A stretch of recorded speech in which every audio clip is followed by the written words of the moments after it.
I just hope most of the swine flu activity will be over by then. We're going to focus on former injecting drug users in the five largest health boards. It's not going to be a big media event. It's going to be quite a targeted approach. I won't go into the details of that, but various groups are working on the materials for these awareness campaigns.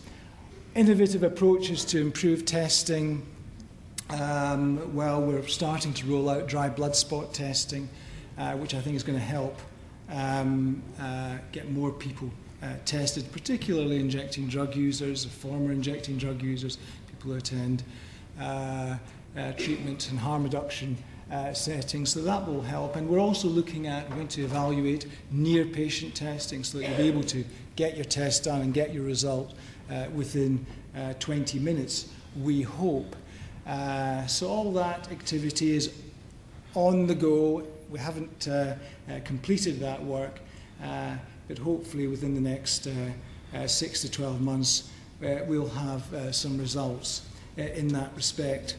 And of course we also require data to ascertain if all this investment is doing the job, and we're establishing a national hepatitis C test database. We do have some rudimentary data coming in, and we've seen an increase in testing. We had 60,000 Hep C tests in Scotland undertaken and performed in 2007, and that moved up to 70,000 in 2008.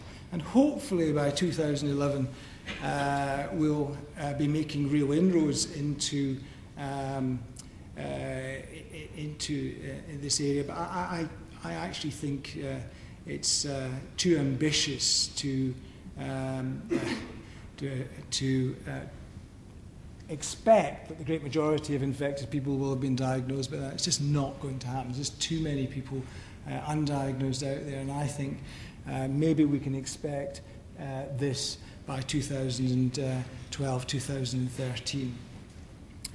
And then finally, on the treatment and care front, as for prevention, we have established we've established networks. These are managed care networks, not managed clinical networks, but managed care networks for all NHS boards.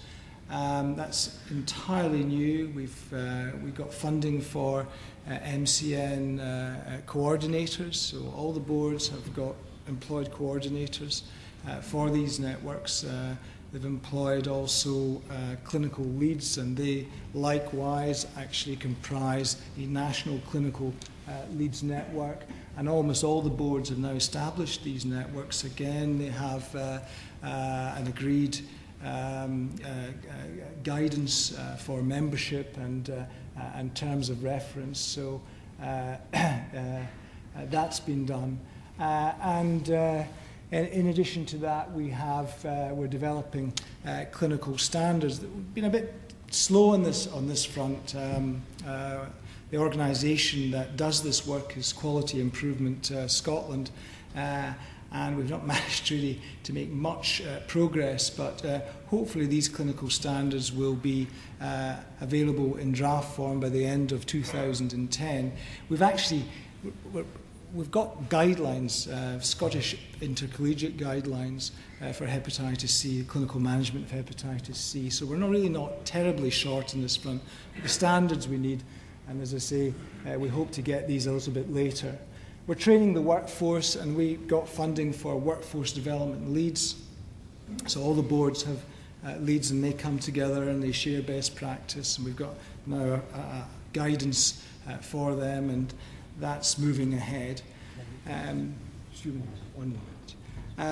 then we have services to increase the number of individuals treated with hepatitis C. And I'll just move on to this slide here, and you can see some of the observed data against our target data.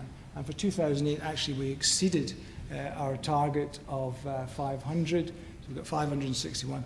2009, we're going to come short of 1,000. It's proving a little bit more difficult. I think the action plan is about 6 to 9 months behind what it should be. And I think we'll come up to about the 800 mark. Our target for 2010, probably around about 1,000, just over 1,000. And so I think the slope's just going to be a little bit shallower than the one we had originally anticipated. But I think we'll get up there to 2,000, but it might take us till 2013 to do so.